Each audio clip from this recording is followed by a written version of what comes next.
Award-winning talk radio across the UK on 1053 and 1089 AM. KPMG Commercial Radio Station of the Year.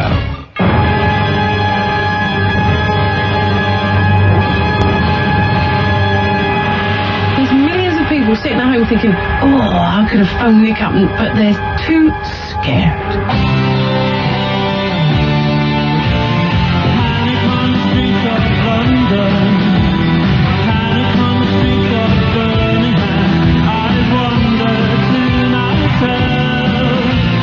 If I ever get relaxed enough to start snogging the boss, you will stop me, won't you? Of course I will, Nicholas. Okay. What's worse than a male chauvinist pig? A woman that won't do as she's told. Yeah. I rang up to speak about Julie Andrews. You won't allow me to take you anywhere other than what you wanted to talk about. That's what I like about you, Elizabeth. I like Julie Andrews. See what I mean? You know how to get a taste of religion? Bite a priest. Had God intended us to be vegetarian, he would not have made animals out of meat. I'm made out of meat too, Paul. Bite me.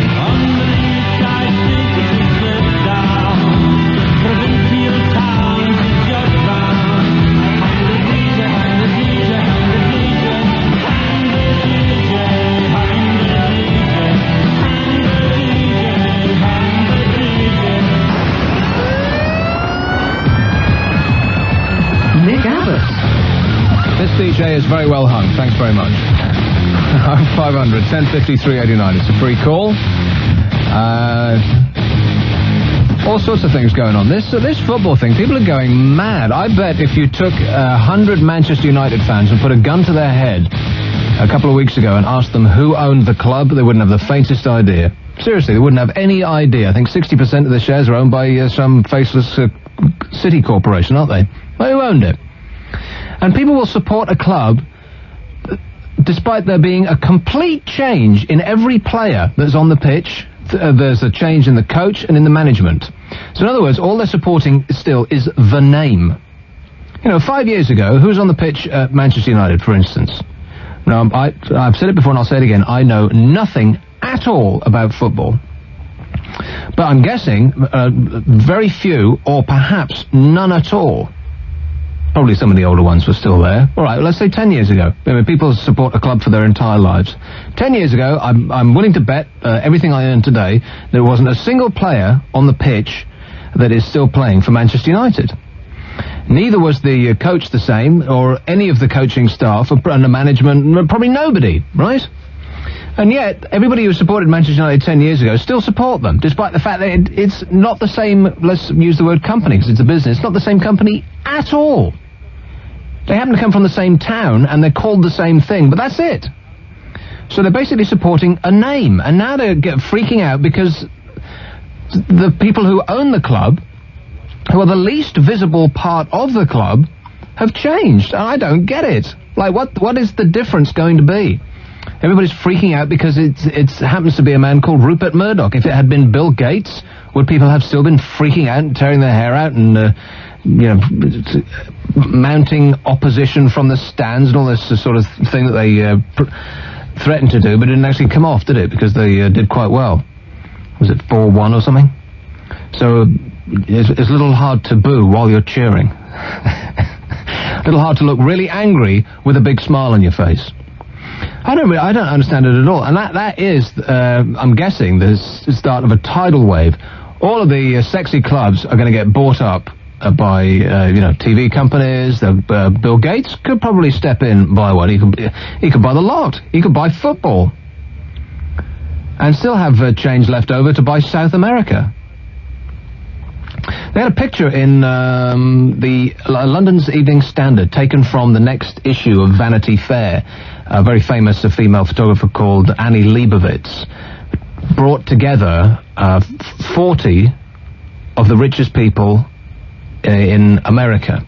Oh, no, not America, because Rupert Murdoch was... I guess he's American now, isn't he? He changed his thing.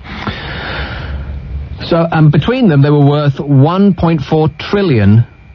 $1 trillion is a million.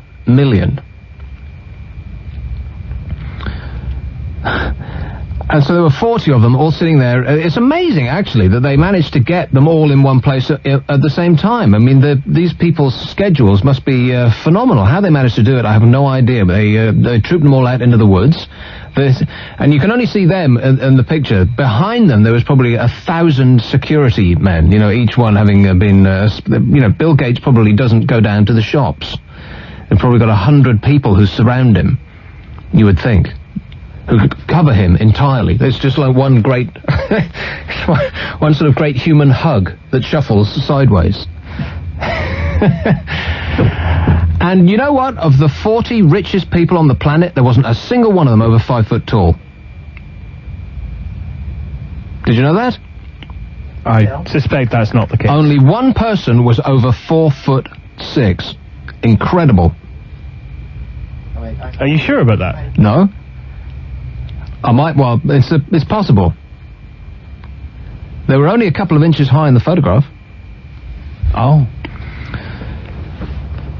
So there's that, there's the whole football thing that people are freaking out about, and I just don't get it. You know, if somebody had ousted Alex Ferguson, then I could understand the fans' fury.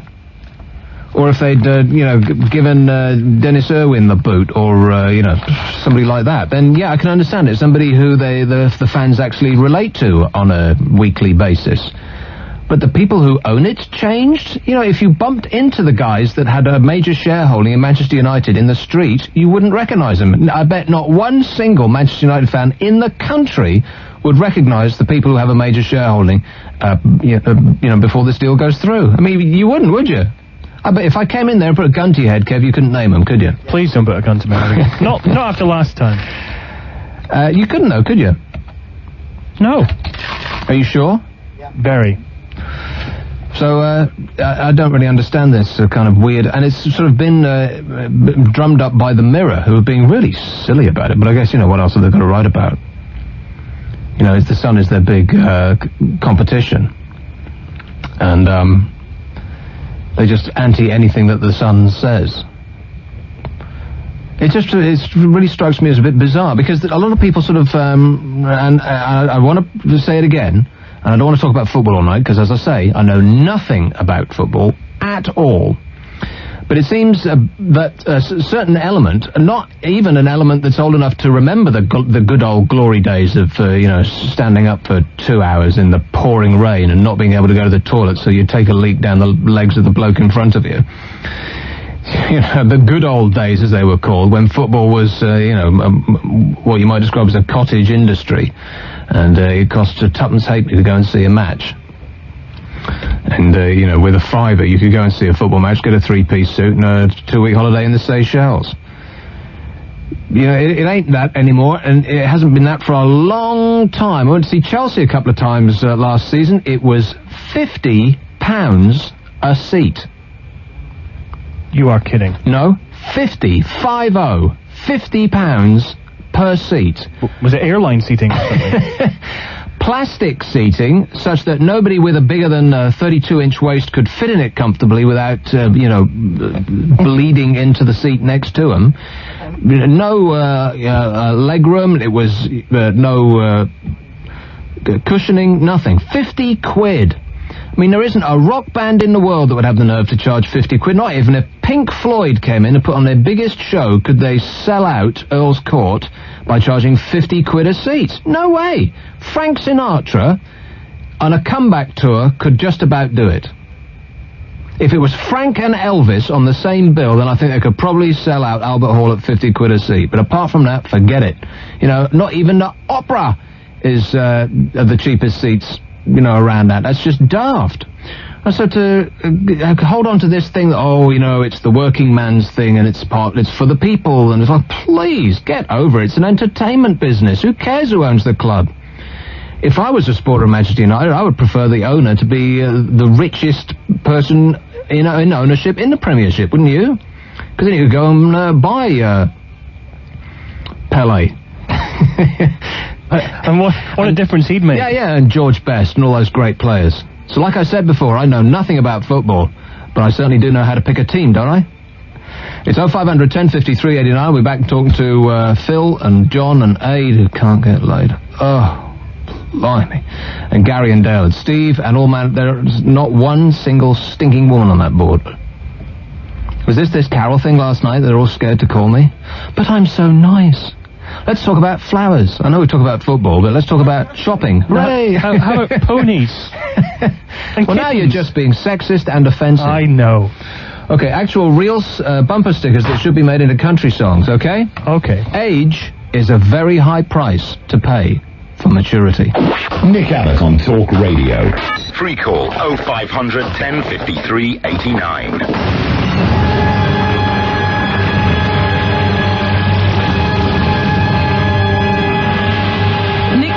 Scary. He's not scary, and he's not horrible, and he's not rude. He's just a little bit abrupt, that's all. So please be brave and give him a call. Okay, now this is beginning to sound desperate. Oh, yeah. 0500 1053 89. Let's go through them, starting with Abe, who can't get laid. Nick, I'm sorry, I'm out of time. Can I ring you tomorrow? I'm late already. Bye-bye. Okay, I'll ring you tomorrow. That was the best call we've ever had from him. Poor bloke is in his break, as I recall, from his job on the production line at a biscuit factory. And his was the first call that came in at precisely 7 o'clock. So he'd been holding for 17 minutes, which was probably the entire length of his break. Such that he was, in fact, late. Bless him, he held on and risked his job just to say that he had to go. Because he didn't want to put the phone down, without me getting to him, because he thought that might be rude. Oh. Yeah, cute or stupid? What an idiot. It's Portsmouth. Hello. Hello, Nick. Gary. How are you doing, mate? All right. Okay, I've just a bit of advice, really. I'm going on holiday in just over 3 weeks. Yeah. And I'm going to Thailand, and it's the first time I've ever flown. And I just basically want to know if there's any advice that you and the great Gonk could give me. It's the first time you've ever flown. Do you have a fear of flying? I don't know. I've not been up in the air yet. Well, think about it. Think of flying. Now, does that concern you? It's the coming down bit that does. Because we're going by Swiss Air, you see. Well, I don't think it makes any difference what airline you go with. I don't think any airline is more likely to have a problem than another. Well, so we're getting the crossover when we get into Bangkok, and we're going on Bangkok Y class. What? Y class, that's what it is. You get your first class or A and B class here, but we're going Y class in Bangkok, and that makes me think we're going on the wings of a Sopwith camel. Well, at least it's not class. At least it's Y, not... Are you vegetarian? No. I would advise taking some food with you. Yeah. Because airline food tends to really suck, although I haven't flown Swiss Air, so I don't know. How long is the flight? We're going to London at, we're catching the 5:25 plane on Monday. Answer the question, Gary. How long is the flight? About 24 hours altogether. 24 hours in a plane? No, there's 2 stop-offs. You need to, you're kind of between a rock and a hard place here, because you don't want to wear anything that's in any way restrictive clothing, right? Mm-hmm. But if you have any hope of getting upgraded, you've got to wear restrictive clothing, or it's mad. You've got to wear a suit, basically. You've got to look really smart, such that you wouldn't offend the people who've spent $5,000 on the ticket that you'll be sitting amongst in business class. Right, now, I've never been upgraded, because I always... well, first of all, I don't have the nerve to ask, and second, I always arrive in a tracksuit and slippers, which does not probably look very good in first, unless you're, I was trying to think of a famous person's name. Can't think of one single famous person. Name me a famous person within 2 seconds, Kev, or I'll kill you. George Formby. Is the wrong answer. Arthur Askey. Yeah, Arthur Askey. Yeah, only Arthur Askey could get away with a tracksuit and slippers in the first class of a plane. So that's my suggestion to you. Wear shoes that can expand, because your feet will end up the size of footballs. Seriously, they will. So you need slippers. Uh-huh. No shoes that are tight in any way, because even if you take them off on the plane, you won't be able to get them... No, I'm not kidding about this. You won't be able to get them back on your feet when you leave, because all the blood in your body will rush to your feet. Don't drink on the plane, and everybody says that. That's the first thing you want to do when you get on, is get smashed, but don't do it, unless it's like a little hop to France or something. Take your own big bottle of water, because you don't want to be asking, especially if you're in... now, when you get on the plane, Gary, are you going to be turning right or left? Oh, my God. We're going to Zurich, so whether that's left or right, I'm not too sure. No, that's up to the pilot, I think. Yeah. You personally, when you get on the plane, are you going left to first class or right to steerage? I've never been on a bloody plane before, Nick. I don't know. Are you going economy? We're going B class. Right, okay. Yeah. I'm guessing that you'll be herded to the right. So you'll have a seat, and in front of you, the next seat will be about a foot away. So your knees will be up around your ears throughout the entire flight. So think about that. You take one of those cushions, those blow-up things, because you will want to sleep, but there's nothing to lean on, you know, especially if you're not on a window seat. And even if you are, the window's kind of a little too far away. Yep. So take some sort of or a jacket, and it gets cold up there as well. Is there anything else? Any other tips to pass on? I think I've been quite instructive so far. I should be charging for this. So you want post, Nick. So you want some snacks, some warm but loose and comfortable clothing, like the sort of clothing that you wear to watch TV, right? Yep. Loads of water. Do they sell those headphones that cancel out outside noise? Have you heard about this technology that actually makes the same sound in reverse to the outside noise, and thus cancels it out so that there's just quiet? Have you heard about this, Kev? No. No. It's brilliant. Well, the concept is fantastic. I think it was some sort of, it's like an army technology. But by creating the inverse sound to that which is coming at you, they can make it quiet. Amazing. But they actually have headphones now, I believe, that do that. Because, you put headphones in on a plane, and within about half an hour you can't stand it anymore, because they're just the general outside noise, and it's just a nightmare. But if you had headphones on that made it quiet, how fantastic would that be? That'd be brilliant. So investigate that, Gary. I will do. And bring us back something fake.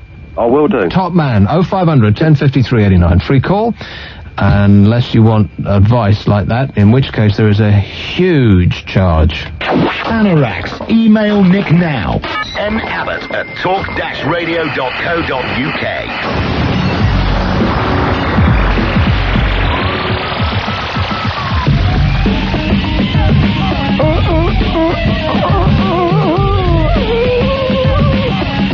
So has Bill Clinton actually given up the ghost now? I deeply regret that.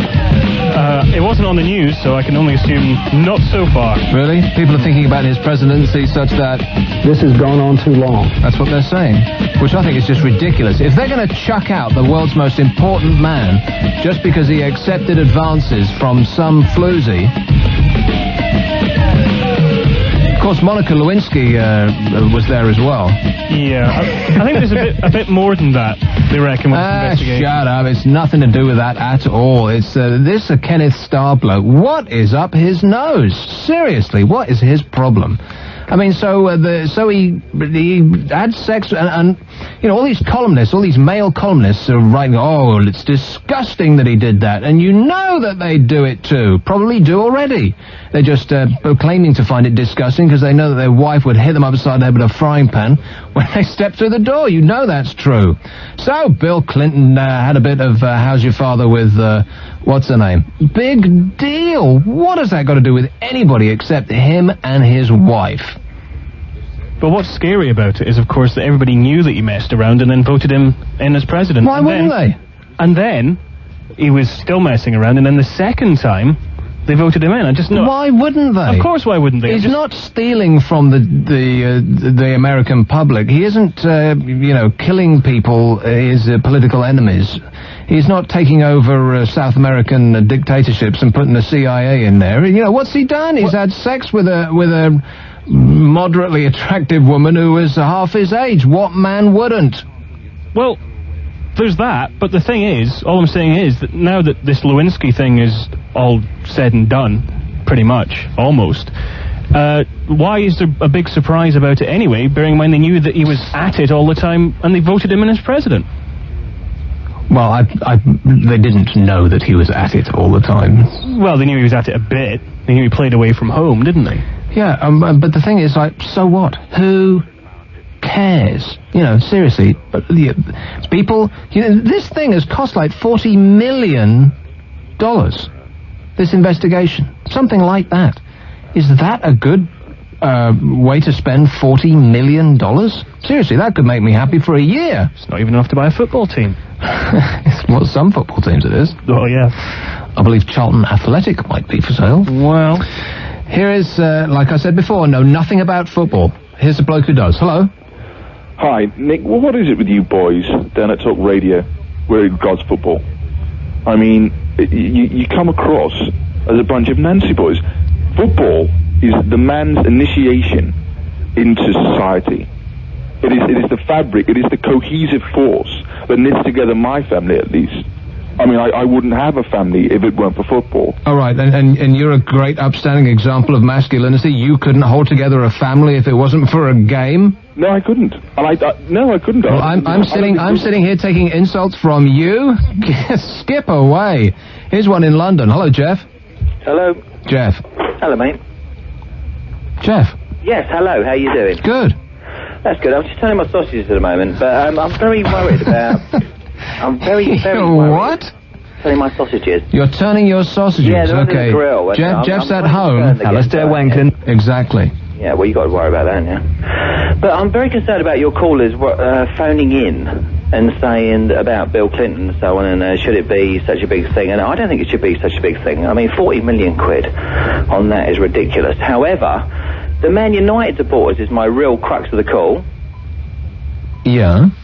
And why are they so concerned that they've got the most successful businessman in the world, bar none, taking over their club? Well, he's what not. Else could, sorry, Bill Gates a lot more successful. I mean, Bill Gates is worth 40 billion. Rupert Murdoch's worth 6 billion. I know it kind of gets academic once you go past the first billion. Yeah, but regardless, I mean, they've got one of the most successful businessmen in the world taking over their club, which would mean that you would think that at least in the next 10 or 15 years, they're still going to be top of the league because they're going to have so much money, it's ridiculous to buy everyone they want. Yeah, exactly. I mean, why are they so concerned? It mystifies me. I think that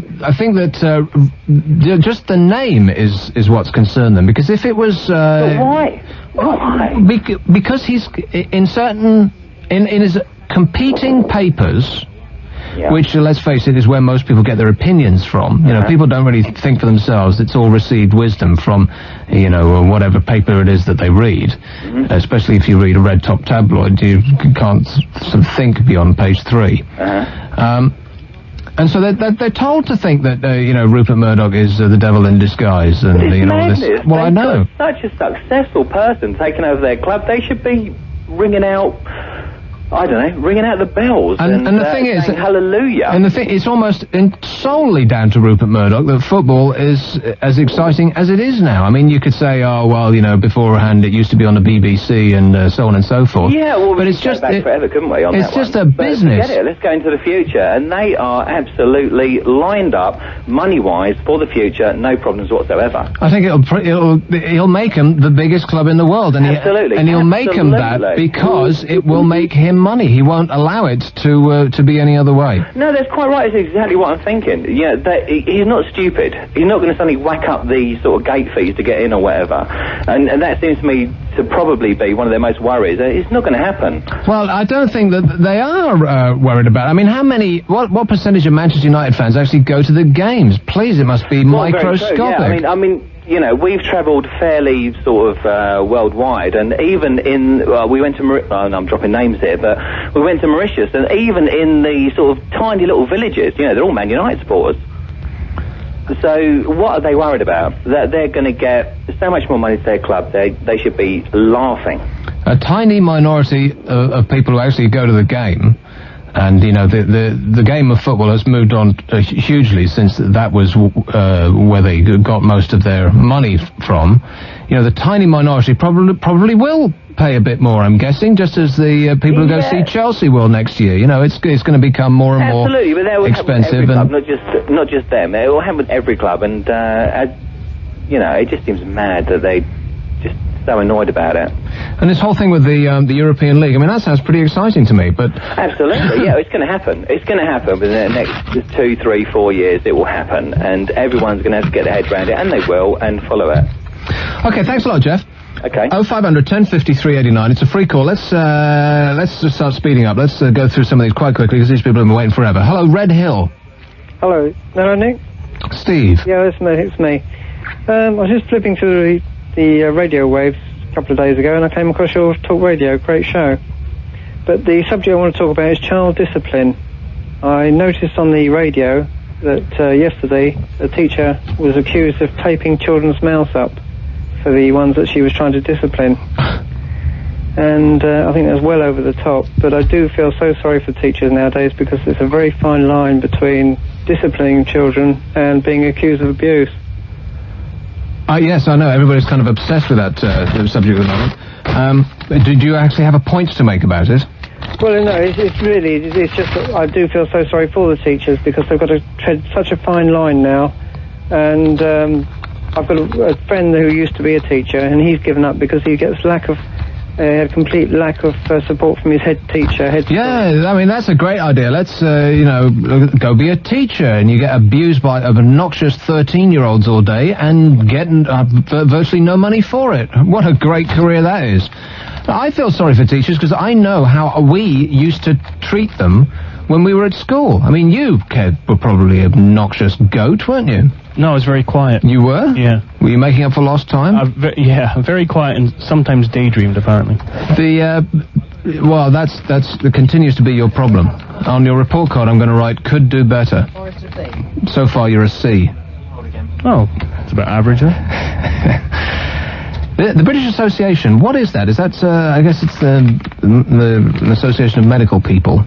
They've got a conference on at the moment, right? So there's all sorts of medical things coming up and psychological things and all that business. The British Association's... I should know what that is, really, but I don't, so kill me. A Dr. Phoenix of Birkbeck College in London told the British Association's festival, the story emerging is that to be properly masculine, you have to be good at sport, and not just any sport, particularly football. They're talking about kids at school, right, who... basically research... And this is what I was saying about a week or so ago. Boys at school are awful, and anybody that kind of sticks his head above the parapet and answers questions correctly and gets A's and so on and so forth will be beaten up at play. I said that about a week or so ago, didn't I? Now, this person, probably a psychologist, specialising in the study of the bleeding obvious, has stood up and said to the British Association that you have to be tough and confrontational to be a boy at school, so being hard is really at the pinnacle of masculinity, and you have to be seen not to work, because then you'd be a swat and you get biffed in the chops. You can remember getting biffed in the chops, can't you, Kev? It was just before the show, wasn't it? The phenomenon has been noted among white working-class boys 20 years ago, but now it pervades all social and ethnic groups. It didn't start 20 years ago, dear. It pervaded all social groups and has done since the year dot. Because if you're a swat and you're a specky, keen kid, that means you're less able to go out and hunt buffalo. I mean, that's basically as low down as it goes, because we haven't changed that much since we used to live in caves. So anybody that's, at home at the cave drawing buffalo on the walls, it was the specky SWAT kids who were drawing the hieroglyphics on the walls and all that sort of stuff. They probably didn't live to be past 15. They got killed by the kids who were going out and, hunting werewolves. Of course, werewolves have died out now. You don't see too many of them. London Zoo, I think, have a couple left, but they don't mate anymore. It's an endangered species. Blah, blah, blah. What has changed now is that more middle-class males subscribe to a culture where schoolwork is not to be done, and it's antithetical to masculinity to be seen to be working hard. Are you following me? So far, yeah. That's a 5-syllable word, Kev. Antithetical. I used to have an antithetical, but she died. Uncle was very upset about it. What was your uncle's name? Uncle Thetical. Well, you can do better than that. Dr. Phoenix's research involved interviewing boys between 11 and 14 attending state, private, co-ed and single-sex sex schools, individually and in groups. Those who worked hard were derided as swats, although some did devise ways to work hard and remain popular, like me. Because I always got good grades, but I always used to hang out with the lads and pretended that I didn't do any work. And I was stupid. I would never answer questions in class and would, take the mickey out of teachers and answer back. But meanwhile, I was, working quite hard. And I sprouted wings and flew up. I flew up above the dunghill of, that I left behind. And look at you now. I know. What a shame. The people who do work hard and yet devise ways to remain popular are the boys that can laugh at their own achievements and answer the teachers back. Better still, if they can play football and fight, then they are the future rulers of the world. Could you fight? Because we touched on this the other night when... No. Oh. Because you were talking about getting beaten up by the kid who was expelled from every school. I didn't get beaten up. Oh. I kicked him under the desk, and he threatened to biff me up. Oh. But he didn't. Because he must have had a premonition I was going to be talking about it on a radio show. But the thing is, all the people that used to biff you up at school, Kev, are probably, working 12-hour overnight shifts in bakeries, standing next to aides who can't get laid. Think about that. Something nice to think about. Yes, really. So in your own gravitationally... Come on, out with it. Oh, I hate it when I grapple for... Like, some days, it's almost as though the path to words that I don't use very much is overgrown. And other days, it's as though it's all been mown, and I can access them with perfect ease. Get Nick some weed killer. Yes. So, I said about 10 minutes ago that we're going to start speeding up, and in that time I took one stinking call. Thanks a lot, mate. I'm blaming him, whoever he was. So actual real life... we got a break now? Yeah. Actual real life bumper stickers that should be made into country songs. If all the world's a stage, where's the audience sitting? Nick Abbott. You have got to talk to him. He'll listen to you.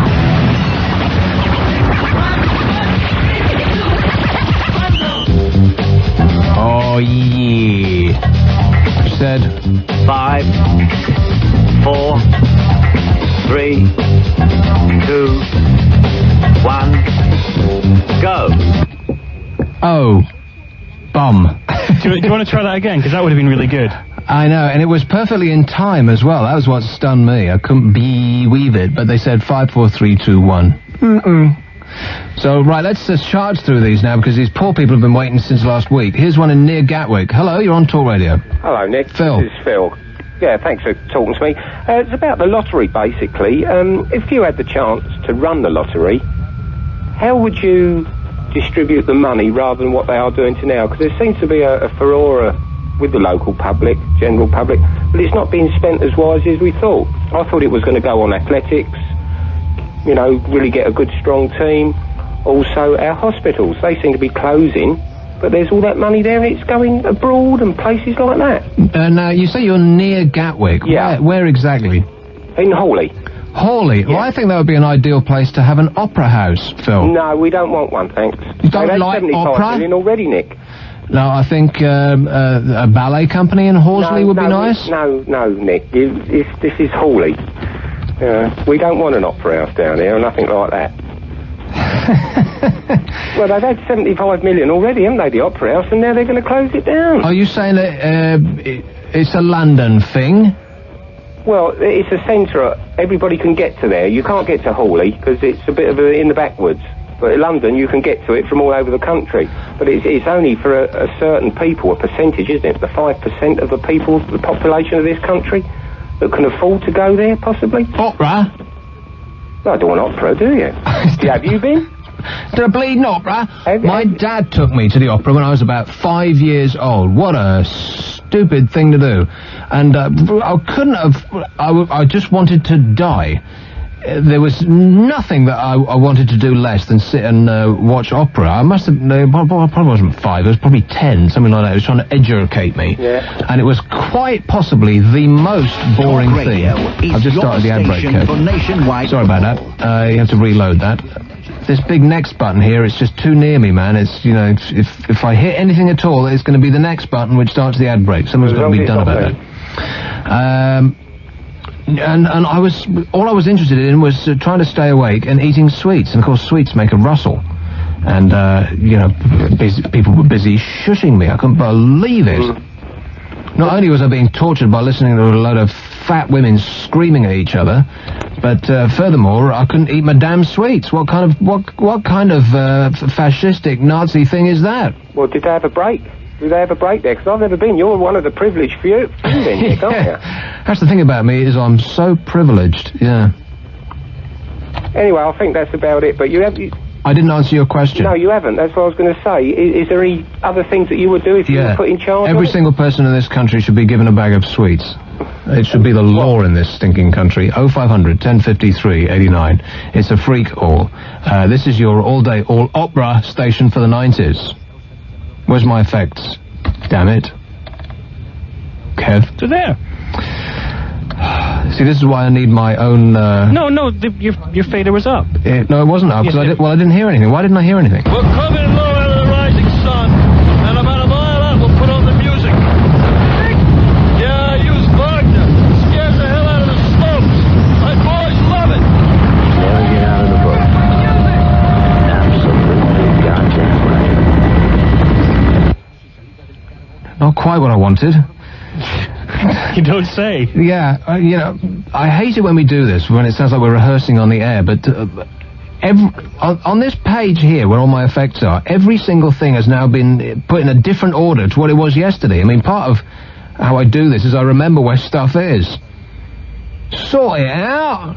0500 1053 89, it's a free call while I go in there and administer some swift justice to Kev's humongous ass. We'll go away and... Why are you looking at me like that? It's your fault, damn it. How can it be? No. Just to say, yes, it is my fault and I apologise. Well, just say it. All right, I'm sorry. Say, please, sir, may I have another? Please, sir, may I have another?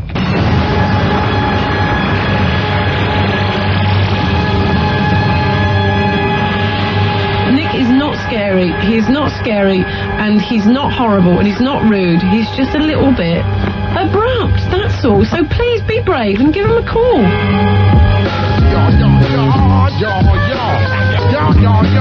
Yo.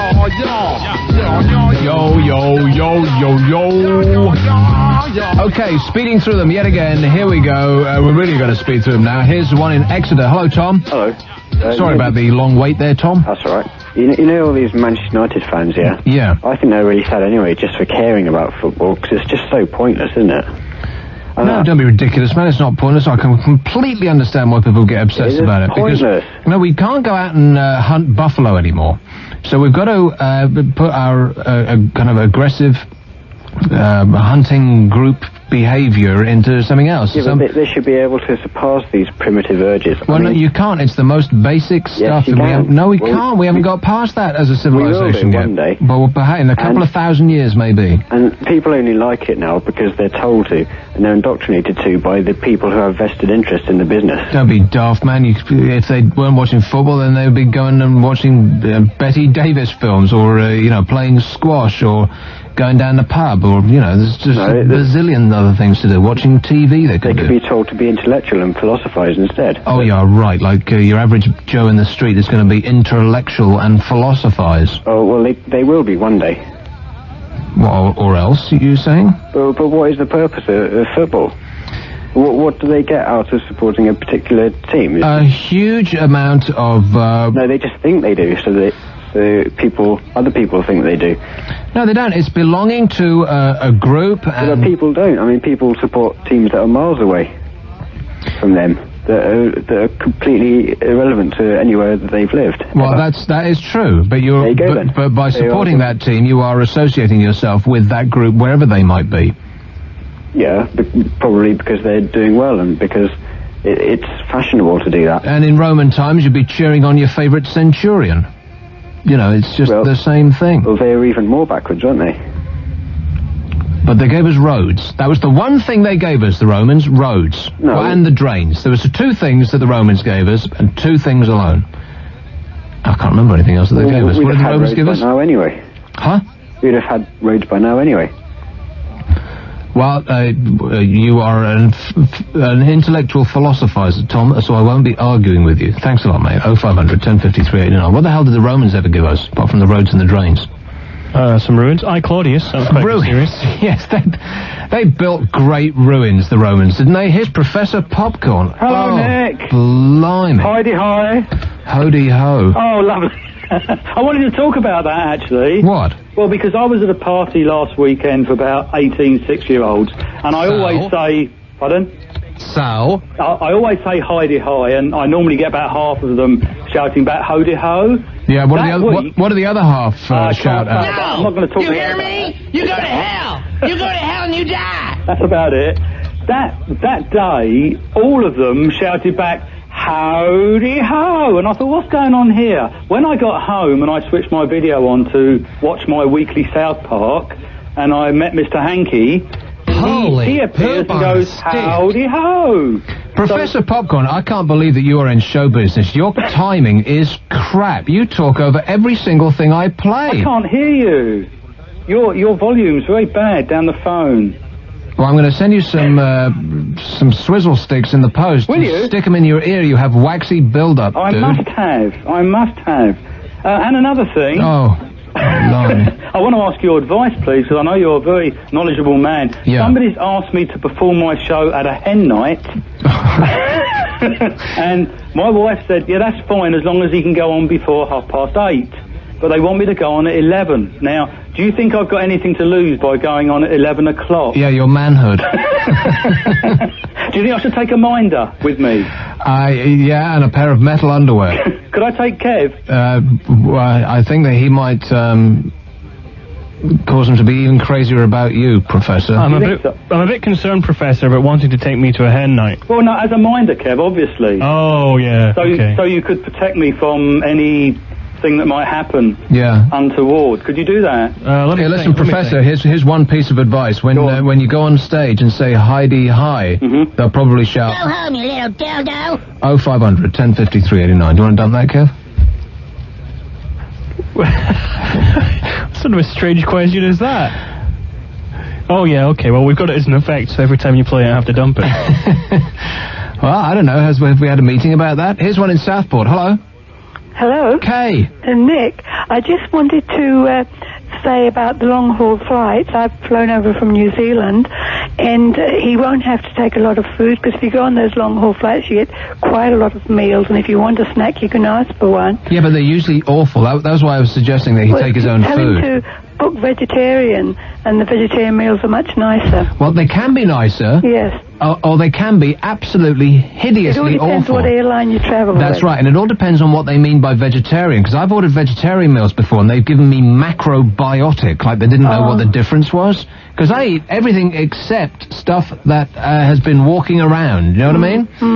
Fish, fine, eggs, things that come out of things that have been walking around, absolutely fine. I just don't eat the cow itself.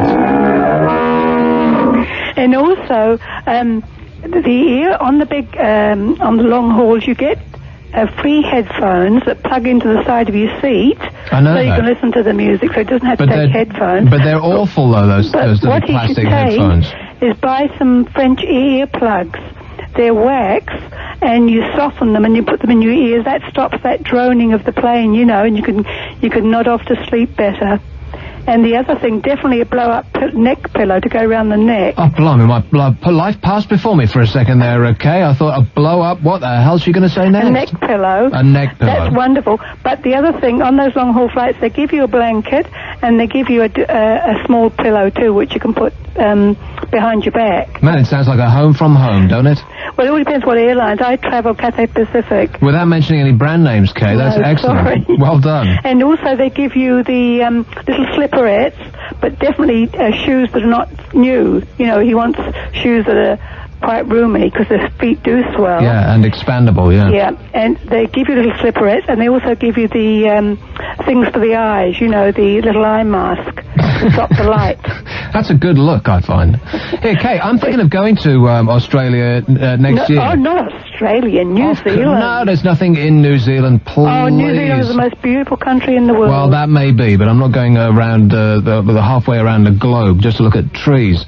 No, it's not trees. We've got everything. It's beautiful. Australia is just like England. Okay, so you can stop doing a sell job, because I'm not going to New Zealand. I'm going to Australia. Australia's got the crowd. Wait a minute, Kate. And my question is about the flight, right? How many times have you been? Have you done that flight? Quite a few number of times. Okay, now your advice would be to do a stopover or just get it done? No, do the whole thing in one go. I would have a stopover. I stop over when I go Cathay Pacific. I stop at Hong Kong overnight, where we arrive early in the morning, and you have your hotel for that day, and then you get up and check out about 12 o'clock the next day, and your flight leaves that night, and you fly all through the night. Sounds like a nightmare. I just really am dreading it. But what was that? What was the name of that airline again? That's Cathay Pacific. I should point out, other airlines are available. Yes. So we're going to get taken off the air now? Yeah, probably. Oh, here comes the boss. Excellent. Yes. So we'll be back with an enormous quantity of calls right after the new news. And we're going away in order to come back again. The new news is bound to be fabulous, it being new and all. This is Talk Radio. Award-winning Talk Radio across the UK on 1053 and 1089 AM. KPMG Commercial Radio Station of the Year.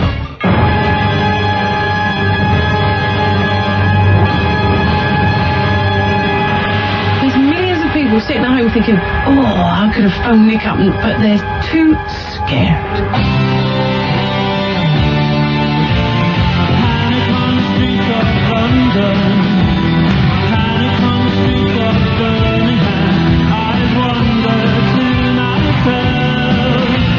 If I ever get relaxed enough to start snogging the boss, you will stop me, won't you? Of course I will, Nicholas. What's worse than a male chauvinist pig? A woman that won't do as she's told. Yeah. I rang up to speak about Julianne Road. You won't allow me to take you anywhere other than what you wanted to talk about. That's what I like about you, Elizabeth. I like Julianne Road. See what I mean? You know how to get a taste of religion? Bite a priest? Had God intended us to be vegetarian, he would not have made animals out of meat. I'm made out of meat too, Paul. Bite me.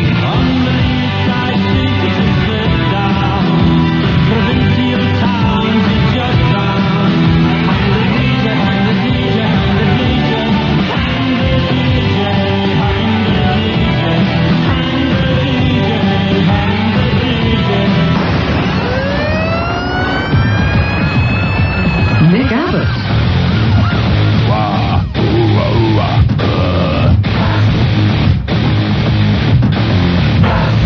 Oh, so out of time. I'll just stick it in anyway, shall I?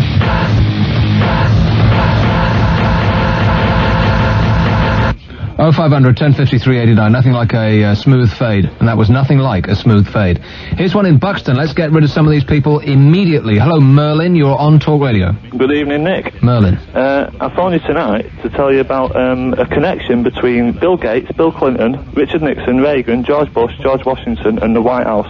Wow. It's quite good, eh? Well, let's find out. The punchline isn't as good as the build-up, obviously, but it's a thing called the Illuminatus. Have you ever heard of them?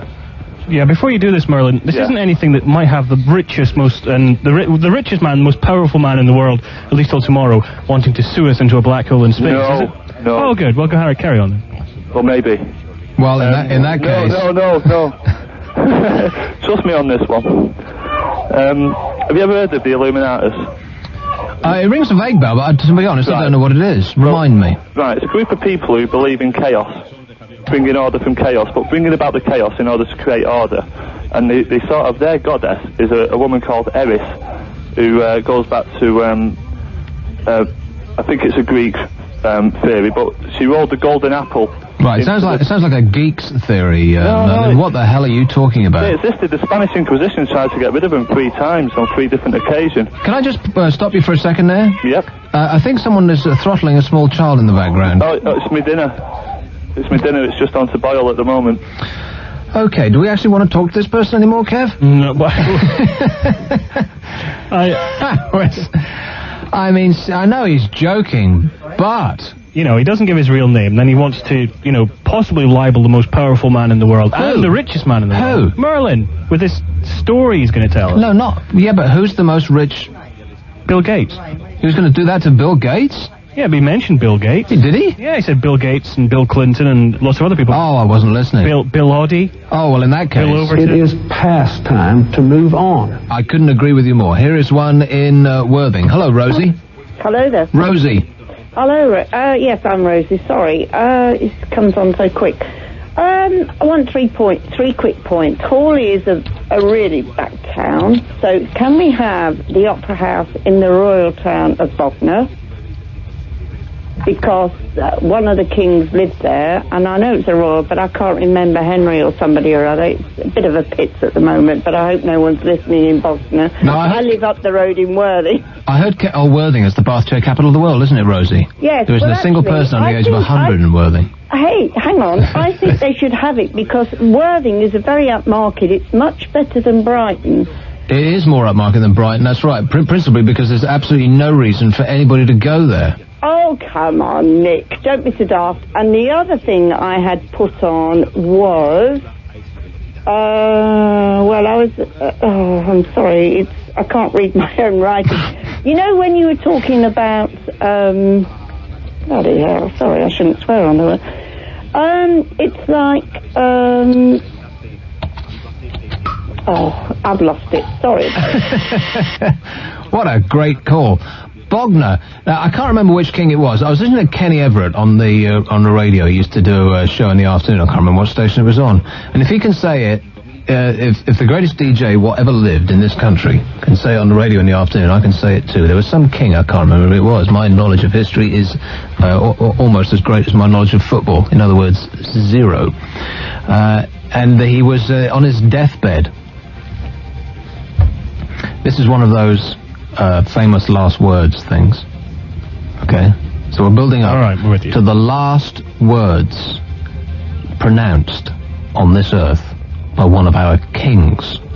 Don't ask me who it was, I can't remember. All right. Was it an Edward? I've got no idea. Okay. Just straight after I said, don't ask me who it is, I know. He asked me who it was. I was just being difficult. Idiot, you. I was just being difficult.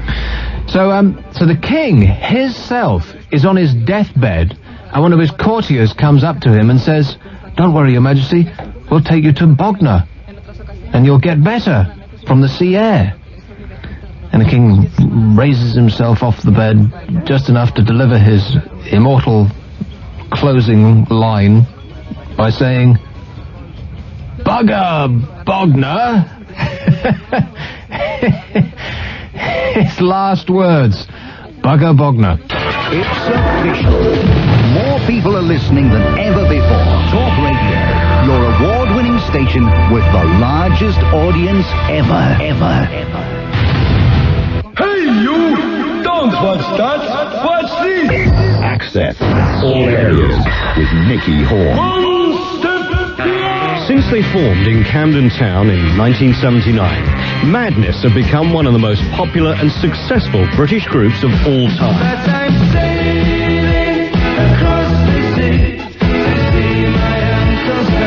But what do we know about Suggs, their lead singer? He rarely gives interviews, and those that he does are very superficial. What is Suggs really like?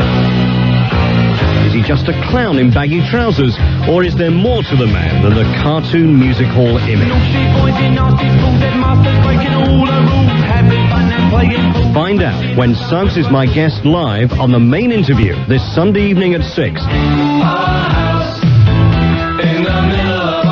Access all areas on Talk Radio with Nicky Horn. Who would have guessed that lust, greed, and murder... Will you help me? Yes. ...could be so much fun? Then you will be the axe, and I will be the hand that wields you. From Honoré de Balzac's classic novel of debauchery and deceit, Jessica Lange, Elizabeth Shue, and Bob Hoskins. Love is sweet. She is my life. But revenge is sweeter. She can't have you. Cousin Bet, directed by Des McAnuff. At cinemas everywhere from Friday, rated 15. 1997, a hand-picked school leaver started work in a job she hadn't yet been trained for. This woman promptly brought vital dedication and energy to the company known as Robinson and Powell Photographers. Today, backed up by the local tech, their training has already made her a valuable member of the team. If your company needs young blood, if nothing else will do, and if you can train them, maybe you should hire a national trainee. For more information on national traineeships, call 0345 665588. I love it when a plan comes together. Giving you more of what you want. Talk Radio. Your views and the news you need. 1053 and 1089 AM. Nick Abbott. He's a stand-up guy. He really cares about you, too.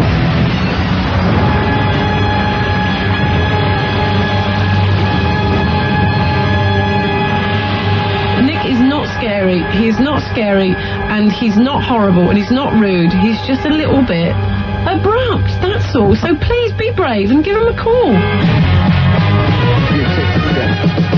Hey, yo, mother.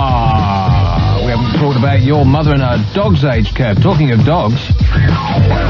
Oh, no. See, no, there's a line. Whoops. It was in me and it had to come out. I have no control, you know that. Yeah. I'm sorry. I thought I knew that I was going to say it about a tenth of a second before I did say it, and I thought... But it just came out anyway. Yo. Okay, Jane Moore has a column in the Super Soaraway Stun, and she has the nerve to take up about an eighth of it.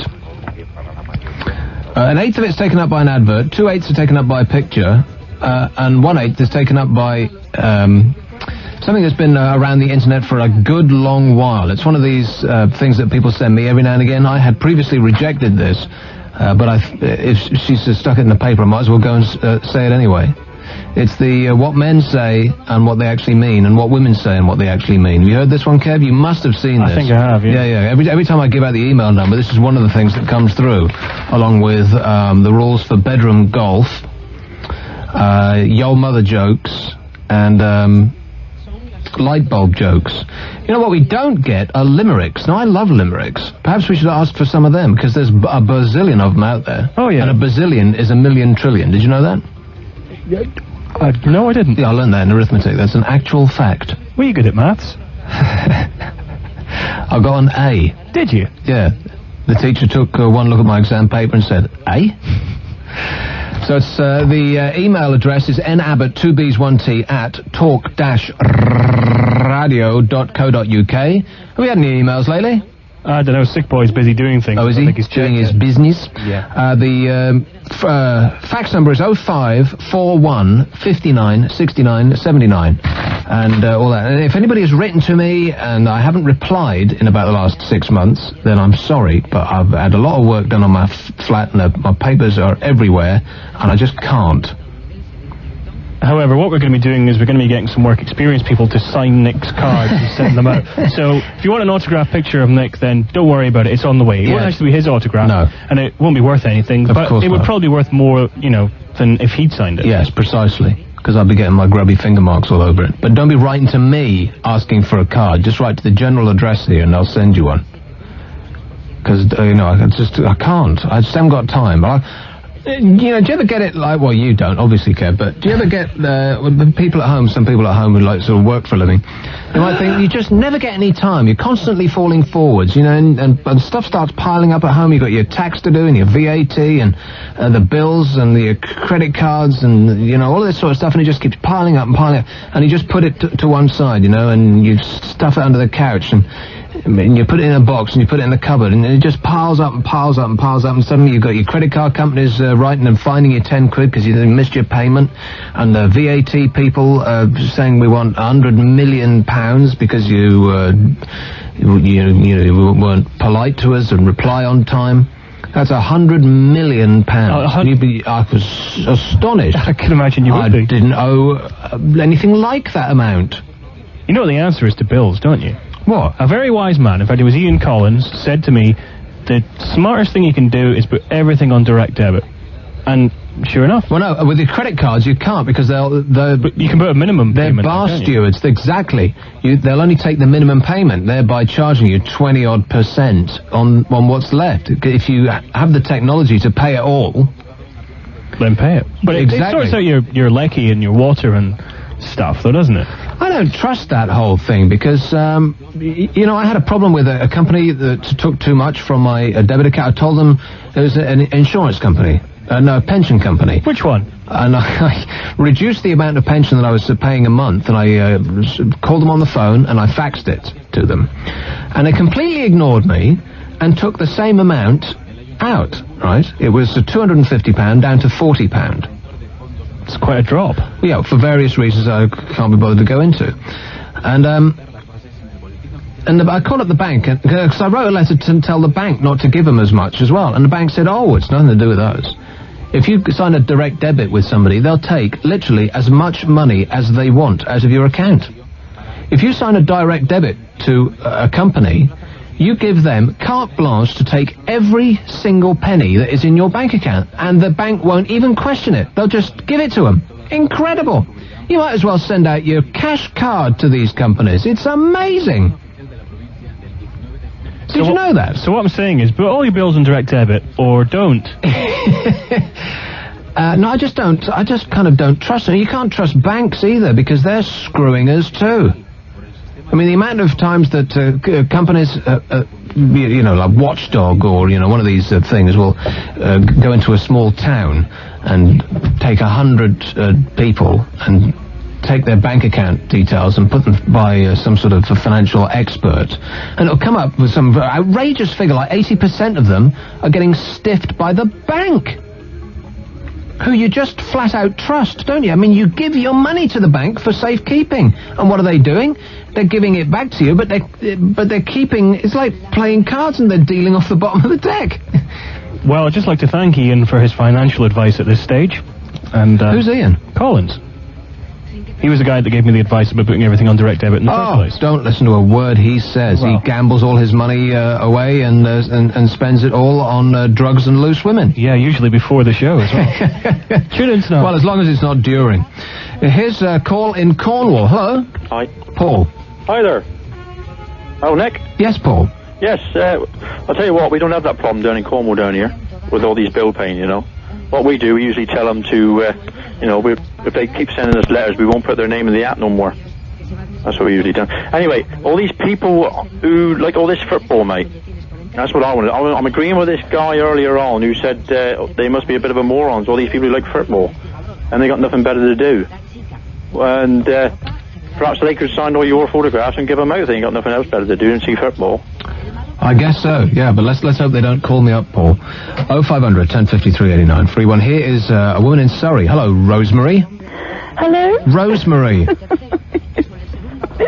a beautiful name, because part of it is Rose, which is nice, and the other part is Mary, which is also nice. You got two nice things in one. Has anybody ever come up to you and said you have two nice things, Rosemary?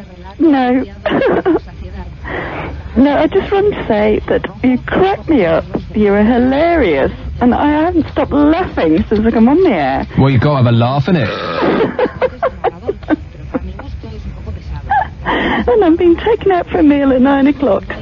You are? Yeah. You sound drunk already. Drunk? I don't drink. You don't? No. That must be very cheap for you. Why don't you drink? I find it very... It doesn't agree with me. Oh, right. Well, when did you discover it didn't agree with you? By trial and error. Yeah, trial and error. Yeah. It's I ended up being very ill. Right, it's the error part that's the bad part. Yeah, the trial is fine, but it's the error that's not so good. Well, I know, and I don't. Well, maybe you just went too far on the first. I'm guessing you were a teenager and you drank too much, and you threw up. Yep. And from that point on, you've never had another drink? Nope. Wow, unbelievable. How old are you now? I'm not going to tell you over the air. 38. I'm not going to tell you over the air. 38. Seriously, and you drank once, and you threw up, and you have not had a drink since. I have had lots of drinks because it helped me. I thought it helped me, but it didn't. It sort of upsets your stomach? Yeah. Oh. If you take a bath and you put your ears underneath the water, is this the sound that you hear? Or is it more like this? Just being sick, basically. Okay, well, listen, the best of luck with your meal, and the best of luck with the person you're going to eat the meal with. Well, yeah, I'm not sure about that, but anyway. Okay, ta-ta, Rosemary. Bye. What a nice lady. 0500 1053 89. It's a free one. Shall I do this, emails? Because it appeared in the Sun today, so 4 million people have read this already. But I've been thinking about doing this for a good long while. You know, this is one, as I say, it's one of the things that have been floating about on the internet ether. Yeah. You remotely interested? Shall I do this now? This is what women say and what they actually mean, and what men say and what they actually mean. Shall I split it up and do half and half, or not at all? Let's have a show of hands in there. All right, we're going to have a show of hands here. Shall I do it? Because it appeared in the Sun, so now it looks like I'm one of these people that clips out bits from the Sun and reads them out in the air, right? Okay. So I don't actually want to be, but I've been carrying this around for a good long while, because, you know, every time as I say, you give out the fax number, people send you stuff from the internet, and most of it is stuff like this, you know, that people have seen. And the other thing is bad translations of instructions to hotel guests in foreign countries. You know what I mean? I like the badly translated subtitles, though. You haven't done yet. No, I threw them away. I didn't like them. Yeah. I thought they were funny. Shows what I know about comedy, really, doesn't it? The maid is available for pressing your shorts at your leisure. You know, it's just stuff like that. While we are, while it is being repaired, while the lift is being repaired, you will be unbearable. You know, it's like stuff like that. Yeah, that's funny. It's quite funny, yeah. So do you want to hear this? A show of hands, yes? How about a show of hands, no? So 2 people out of 3 don't want to hear this. Really, I'm stunned. Well, it's funny. You don't want to hear this? Well, why did you ask us then if you're going to do it anyway? Well, I just wanted you to agree with me, that's all. Okay. That's all I asked. No, go ahead and do it then. No, I don't want to do it. No, we want you to. Show of hands again. Who wants Nick to do it? Yeah, there we go. See, 3 people. Who doesn't want me to do it? 3 people Sick again. Boy. Good grief. Make your minds up. Okay, what women say and what they actually mean. And then I've got what men say and what they actually mean. So the women first. Okay, yes means no. No means yes. Actually, that's not right. She's screwed this up. This is a typo. Yes means no. No means no. Maybe means no. I'm sorry means you'll be sorry. I'm not upset means I'm upset. We need to talk means I need to complain. Be romantic, turn out the lights means I have flabby thighs. I heard a noise means I noticed you were almost asleep. And you're attentive tonight means is sex all you ever think about? Nick Abbot on Talk Radio. Free call 0500 1053 89.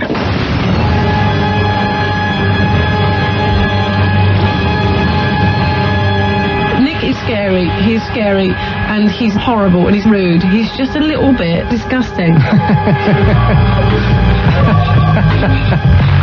What? You heard her. That's actually what she said last night. Oh, yeah.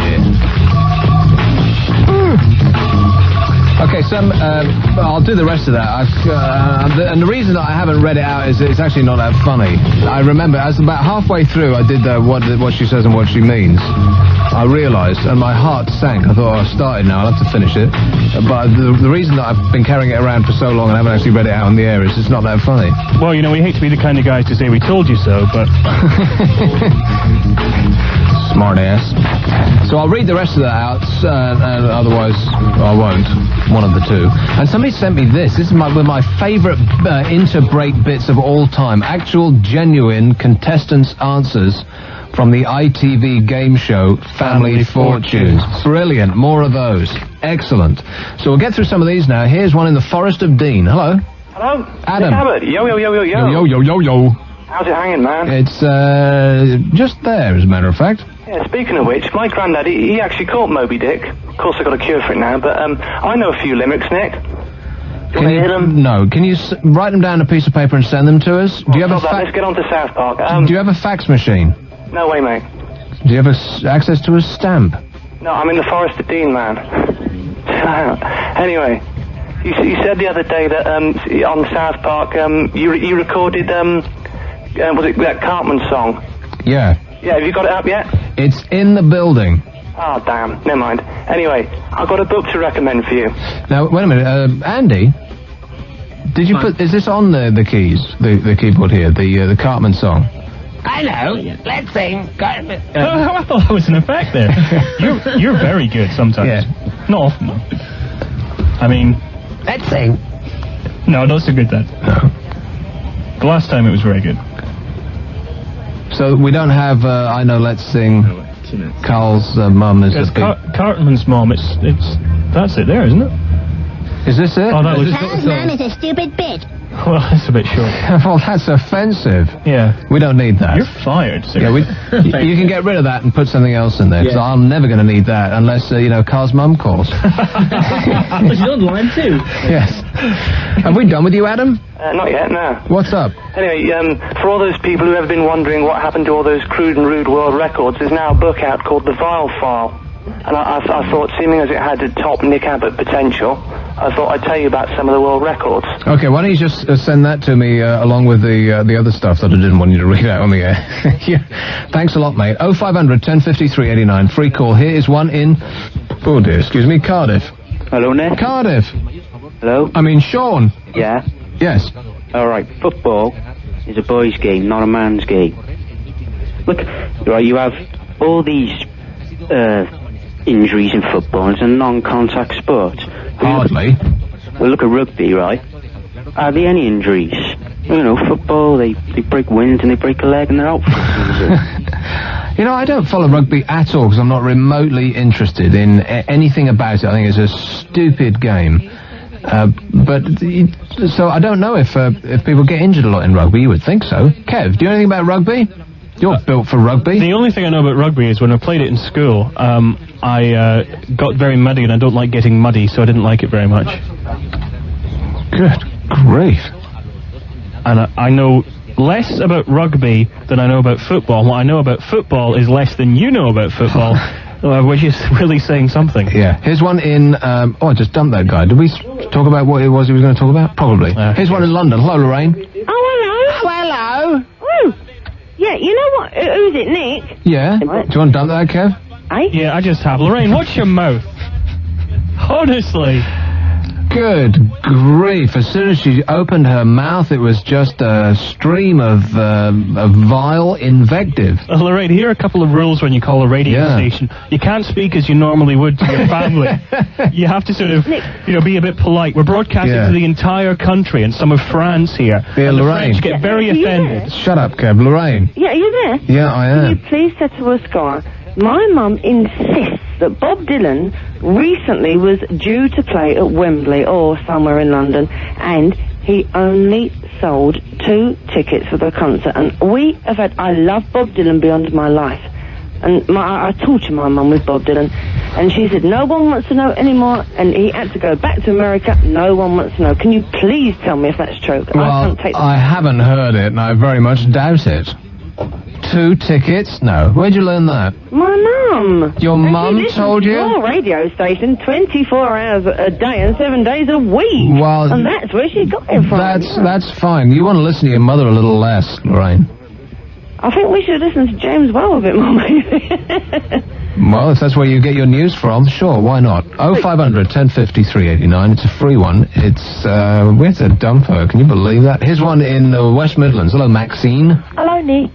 Maxine. Hello. You were talking earlier about papers and people get their opinions from the papers. I'm blind and I get my opinions from the papers. Just wanted to put you straight. Well, papers can come in Braille, don't they? No, not really. Not very easily, no. I can't afford anything like that. I thought the Royal National Institute for the Blind provided talking papers. They do, but you have to pay for them. Really? You don't get stuff like that for free. You don't get very much for free, do you? I thought they were a charity. I thought that's what they did. They do certain things for free, but they don't do a lot. You know what I mean? Like these guide dogs are free. You have to pay for them. How much? I don't know. I haven't got a clue. I'll use my kids to help me down the street. I wouldn't use a guide dog. But, the thing you were saying, you know that king that said bugger bugger, it was George V. George V. Yeah. It's my favourite pub. The thing I wanted to talk about was, you know, you were talking about kids I think it was last night or the night before. Yeah. You know about, it's right, not particularly right with everything you say, but you're right, they absolutely bugger your life up, you know what I mean? You can't do anything, you can't go anywhere, you can't. And before you have them, you think it's all like pink fluffy babies, and it's going to be great, and it's not. No, up to your elbows in sick and poo. I don't think I've been out for about 4 years at night. It's doing me, you know? Well, if only they had taught you at school that that's what you were going to get into, then you probably... Yeah, they teach you stupid things that I don't do and you can actually what wouldn't have real gotten life's about. Yeah. Okay, thanks a lot, Maxine. Bye, Nick. Bye-bye. 0500 1053 89. It's a free one. Here is one in Bridgewater, Somerset. Hello, Andy. Hello. Hi, I've been listening to you for the last 48 hours. I was going for a record. I've been fishing. And I phoned up to say that your show's great. And I've got an internet site that you might How can you have been listening to me for... You mean listening to the station? To the station, yeah, right. Obviously. You've been fishing? Yeah. How did you do? Not too bad. Caught a couple. In 48 hours you caught 2 fish? Yeah, mad. If Findus had that level of success, they'd have been out of business years ago. I know. But no, I phoned up to tell you of an internet site that you might enjoy. It's called Bert is Evil, and it's basically Bert from Sesame Street in compromising positions with famous people. I'll have to send you a picture, actually, because there's a brilliant picture of him with Michael Jackson. Well, stop right there. Where? Give me the address of this site. I can't remember the actual address, but if you go into you must have a search facility. If you go in for a search facility and go in on just type in Bert is Evil, you'll get the site because it's the only one. Excellent. Well, thanks for the new news, Andy. Yeah. Cheers. All right, bye. 0500 1053 89. You'll tap that into your computer and you'll say... Oh, sick, dude! 0500 10... I said the number, didn't I? Yeah, I'd just like to point out, of course, that those cuddly children's TV characters are not in any way evil. But they do have some, psychological problems in a lot of cases. Wow, that kid has some real emotional problems. Here is a call in Birmingham. Sarah. Hello? Sarah. Hi.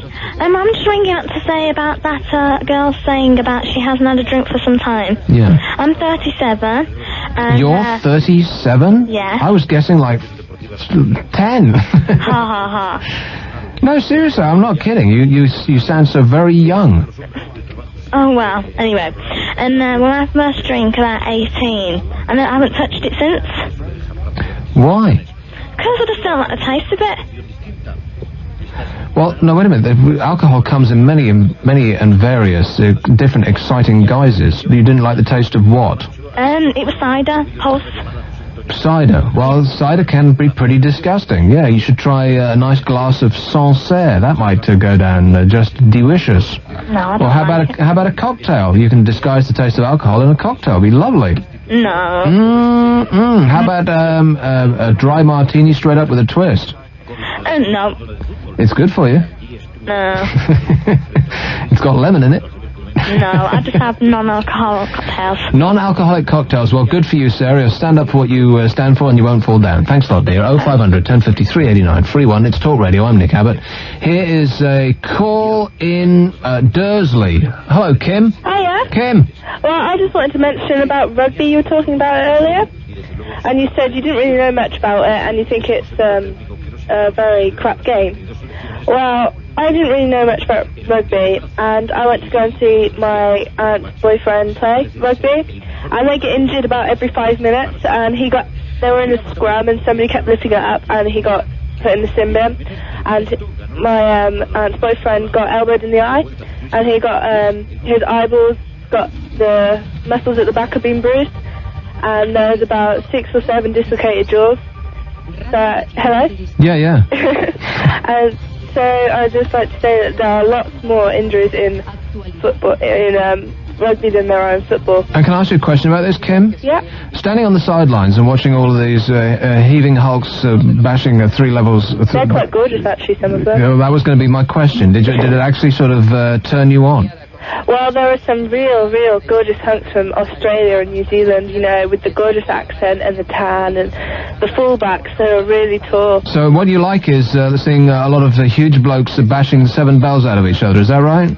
Not particularly, I just go because to support the team. But I'd just like to say about football, I was watching the Arsenal match yesterday, and you know David Beckham and Argentina and all that, his stupid kick. Well, I can't remember which player it was. I think it was Bergkamp. He did exactly the same thing and didn't even get a yellow card for that particular offence. Did you see it? No, I didn't see that, no. Well, I'd just like to say, it was well, in that very match, Alan Shearer elbowed the goalkeeper in the face.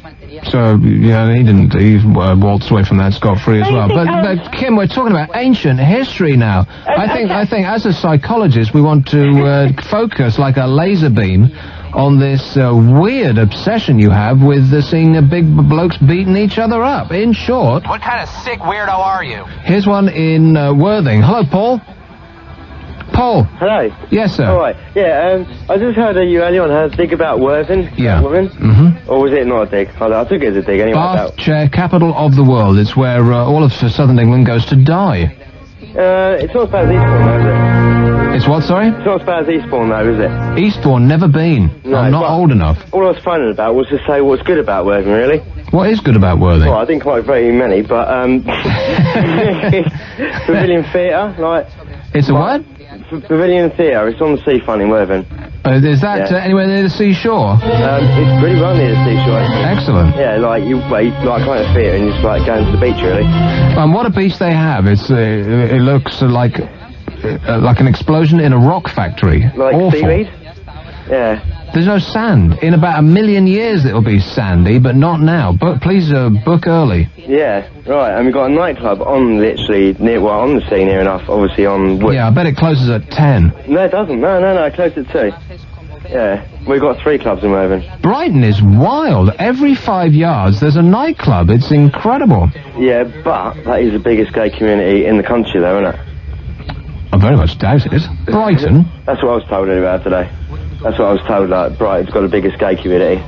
Well, okay, I don't really want to get into this. We've only got 20 minutes of the show left. Right. But first of all, why is that a but? And second of all, well... Have you heard of a place called London? Yeah, right. Or Manchester? Yeah. Or, Glasgow? I mean, there's a lot bigger cities, and you'd think that 10% of anywhere is gay. Please, Paul, get your facts sorted, mate. 0500 1053 89. Free one. Here's one in Huddersfield. Hello. Hi, Nick. Frank. Any news on the biopsy front? No, I went and they didn't have the result back yet. So whether that's a good thing or a bad thing, I don't know. Probably a bad thing. Have you chased them? They were too embarrassed to tell me. Have you chased them up about it? No. I'll be brief tonight. If you're flying to the other side of the planet, to keep jet lag down to a minimum, try and fly with the sun. In other words, go to the west coast of America and then over the Pacific to Australasia. If you fly against the sun, that's like to the east, you will certainly get jet lag. I think you're going to come off feeling like the inside of a dog's mouth either way, Frank. What I would do if I was you, I'd get a scheduled flight and get a round-the-world ticket. It's about the same cost as a there and back ticket. And then so you can have a bit of flexibility in it. And then show up in a two-piece suit and say, please upgrade me. Yeah. I've seen a sign on my travel, trespassers will be persecuted. And I'm going to leave you with this one. A guy goes to the doctor and he says, I'm feeling very depressed and I'm having black thoughts. And the doctor says, you want to go and see Grok the Clown? and the guy says, I am Grok the Clown. And perhaps you can tell Professor Popcorn that when you see him. Yeah, amongst other things. So thanks a lot, mate. 0500 1053 89 free one. Here's a message. Please buy everything that's in this break. Nick Abbott. I mean, he's a stand-up guy. He really cares about you, too.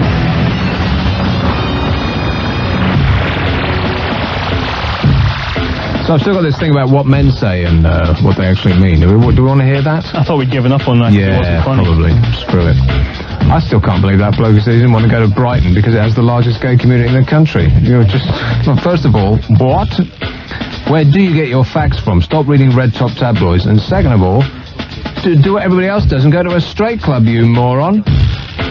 Here's a call on... it's a mobile. Let's wipe him up straight away. Hello? Hello, Nick. On the M5. Yes, mate. Yeah, on my way up to Birmingham. Don't turn back. Turn back before it's too late. Yeah, no, unfortunately it's every night of the week, mate, I'm up here. Just going to ask you, Nick, do you know if they got any plans to make South Park as big as The Simpsons? I was down the town today at home and I noticed there was a feature-length Simpsons video and I thought, what an excellent idea if they had a South Park feature-length. Is there? No, that's what I'm asking you, Nick. Do you know if they're going to release one or No, not? I'm saying, is there a Simpsons feature-length No, video? it's sort of like a compilation of the best episodes. They've not done a feature-length one. It said it was right on the front as you walked into Woolies, so it must be sort of new to catch your eye. Chris, and it said they're lying to you. feature-length film. Nope. Kev is our resident Simpsons expert, and he's disagreeing with you. Yeah. You're cracking up, Chris. Get a new phone. 0500 1053 89. I think they probably will. I mean, the Beavis and Butthead movie was so tremendously successful. It must have cost nothing halfpenny to make, right? Yeah. Because you don't have to pay actors. The creator does all the voices. Exactly, as one guy does pretty much all of the voices, and the animation doesn't exactly take a team of 1,000 people to do it. And now imagine animating a South Park movie. That'd take you an afternoon. Apparently they want to do a South Park movie, but they want to make it like an 18 certificate or an R certificate, excellent. so they can get away with everything they've always wanted to do on TV. In other words, if you think South Park's pretty outrageous now, then when it hits a cinema near you, then it'll be pretty... Yeah, it'll be all singing and dancing. Cosmo's a bitch, she's a big fat bitch, she's the biggest bitch in the whole wide world, she's a stupid bitch, if there ever was a bitch, she's a bitch to all the boys and girls. Shut up, Corbin! Who's your hinky? Monday she's a bitch, on Tuesday she's a bitch, and Wednesday to Saturday she's a bitch, then on Sunday just to be different, she's a super king, and may a biatch. Golly, that isn't very nice. I'd sure like to teach him a lesson. Have you ever met my friend Cosmo? She's the biggest bitch in the whole wide world, she's a mean old bitch, she has stupid hair, she's a bitch, bitch, bitch, bitch, bitch, bitch, bitch.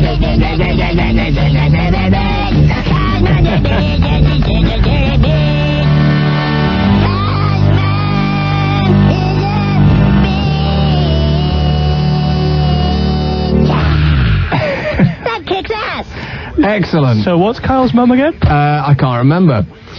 And the thing is, did you see that episode last week? Absolutely brilliant. And when he's singing that, you would think that the rest of the cast would be horrified, but they've got this sort of excited smile on their face, and they're clapping along with the music like this. It is so funny. Seriously, if you haven't seen South Park yet, then do check it out, because you've probably missed half of them already. It's on Friday night on Channel 4. Now, if that isn't worth giving me all of this audio, then I don't know what is. Here is another mobile on the M5 too. Hello, Gerard. Hello, Nick. You're not the bloke I just talked to, are you? No, I'm not. No, somebody else. You've condemned your soul to eternal damnation, you know that, don't you? Oh, really? Yeah, you said cider was disgusting. Well, I said it can be disgusting. It's God's own medicine, Nick. What are you talking about? Well, have you tried that cider that's actual real scrumpy? Yeah. Awful. Oh, yeah, it all makes you sick, but it's still God's own medicine. It's great stuff. All these people that keep saying they started drinking at 13 and they threw up and they never drink. That's the whole point of drinking. That's what you drink for, and cider's the best for that. Yeah, you just gotta, like Sick Boy will testify, you have to power through the puke. And, just keep on. That's it. Eventually you'll get it right. There's no point in it, is there? You just drink it, you're sick, and then you start all over again. Exactly, yeah. Some people don't even pause. They just carry on drinking. They don't, do they, Nick? carry on drinking while they're being sick. Well, there you go. That's what I'll have to try. In order to save time. Thanks a lot, mate. 0500 1050 389. Free one. Here's one in Leeds. Evelyn. Evelyn. So did have a good night. So she said, well, Alan went to bed. And she said, it's time Max into my bag. Evelyn appears to be listening to a different radio station. No, she's having she's talking. Give me some tablets, and I've got a splitting headache. I said, well, you're not getting any fresh air, are you? And I said, it's 3 weeks since now. I guess we shouldn't have her on because she doesn't know she's on the air, does she? Although she called and she got put on hold, so the hell with her. Evelyn! I went to bed at 3 o'clock. Maybe she thinks she's talking to you. Oh, I woke up. I was wrapped in pain. And she said, push Alan in back. She must have another phone. To get me up out this Because there's nobody out. Either she doesn't pause for a breath, so nobody can get a word in edgeways. But I don't hear any other voice than hers. Play a loud sound effect out down the phone. Yeah. So, but anyway, she asked how you want us to be to doctors. I said, oh, this is like sitting on a bus, isn't it? It's just, oh, me leg, and oh, I got pills for this, and oh, it was awful. We were talking on that, so I said, now then, what time do you want washing then tomorrow? So she said, are you coming down as well? Well, I guess it's a kind of private conversation. Please. So she's and it couldn't be more boring. I mean, whoever she's having that conversation with is probably pulling their teeth out by now just to stay awake. Here's one in Bristol. Hello, Fliff. Hiya. Fliff? Wait a minute. Fliff? Fliff is short for Felicity. Oh. I much prefer Felicity. I don't. It's what my mates call me. Fliff? Fliff. That's horrible. It's not horrible. Please Awful don't name. Fliff? It sounds like something you'd find in your belly button, woman. I don't look in my belly button. You find blue fluff in your belly button. You do? Yeah. It was on the James Wells show. Then it must be true. Obviously. Anyway, what I was going to say is, you know you've been saying all these things, what women say and what they really mean. Well, you know we say no, that means no. We say yes, well that means no. When we say maybe, that means no. Yeah. Well, did you ever think that the questions that men give to women are a load of I know, men are pigs, Fliff. Have we not dealt with that? And that's why we always, instead of letting them down straight away, we think we'll just give them... I don't want to talk about that. She called up not to talk to me. She doesn't want to talk about it. She called me up to say she doesn't want to talk about it. Stop bothering me, she says. Okay, I'm going to do it now, whatever. I don't care. I don't care anymore. What men say and what they actually mean. I'm hungry means I'm hungry. I'm tired means I'm tired. Can I call you sometime means I'd like to have sex with you. Do you want to go to a movie means I'd like to have sex with you. Can I take you out for dinner means I'd like to have sex with you. I'm bored means I'd like to have sex with you. I love you too means, okay, I said it, can we have sex now? Let's talk means I'm trying to make you think I'm a deep person so that you'll have sex with me. What's wrong means, what meaningless, self-inflicted psychological trauma are you going through now? And I don't think that blouse and skirt go well together means I'm gay. I feel pretty, oh so pretty. I feel pretty and witty and gay.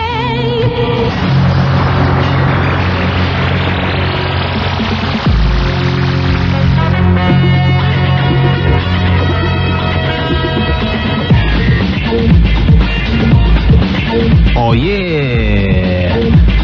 Continuing to speed through, we've got a couple of minutes to go. Here is one in Rochford. Hello, Nick. Rochford? Yes, you've been going on about Bognor and Brighton. Have you seen the notice at Liverpool Street Station? It says Harwich for the continent, Brinton for the incontinent. It doesn't. It does. Someone's written underneath it, Brinton for the incontinent. Oh. But we were going to go there for Christmas one year, and they gave us a program, you know, sort of carol singing, mystery ride, and they said 9 o'clock and so to bed. So we didn't go. What are you listening to there, Cassandra? Moon River. Should we sing it? Oh, of course, yes. Oh, it's gone off now. It's gone on to something else. Damn it, was that Andy Williams? No. Oh, this is Nobody Does It Better. No, this is Just One Moment in Time. Who was singing Moon River? No, well, I don't like vocals much. Oh, it was one of those sort of Joe Loss Orchestra presents your laid back classics, something like that. It wasn't Joe Loss. No, it was a saxophonist. A saxophonist. Yes. Right. This is a nice one coming up now. Is that what you said when you went to the record shop? You said, "Have you got that one by the saxophonist?" No, it's a friend of mine. He is a saxophonist, and he did it for me. Oh, you're in the business. Okay, thanks a lot, Cassandra. Not really, no. Okay, that's what I like, a nice clean end to a conversation. So like I said, thanks a lot, Cassandra. Well, thank you. Bye-bye. What a nice lady. Far too posh to be living in Rochford. Here Far is... too posh to listen to this station as well. She'd rather listen to classical music. Yeah, here is classical music. What station do you listen to? That's not classical music, that's easy listening. Here's one in the Black Country. Hello? Hello, Nick. I'd like to bring up the serious subject of there's been some horse rustling in our area, in the Black Country. Yeah. And the police suspect foul play. Painful. Here's one in South Park, in London. Hello? Hello, Nick? Kay, yes. Yeah, it's Kai, by the way. Kai. Yeah, I just like to find out and see how great South Park is. Okay, nice call. Here is Aid who can't get laid. He was wait a minute, he was the first call when he hung on for almost 20 minutes during what was probably his only break on the production line. And all you said was, "I've got to go now," because you were due back at work. You idiot, I've managed to wandle a minute out of it. You have? What did you? So you're off the production line now. You said I need to go to the toilet. Please, sir, can I go to the toilet? You said. Yeah, but this is actually ridiculous. You got a minute left. But seriously, can I ring you back tomorrow and discuss this topic properly? Okay, great, brilliant. What a way to start and end a show. A bloke who says. He starts the show by saying, "I haven't got time to talk to you right now," and he ends the show by saying, "Can I call you tomorrow?" There is no end to that man's stupidity. Incredible. So actual genuine contestants' answers from the ITV game show Family Fortunes. We like these, do we not?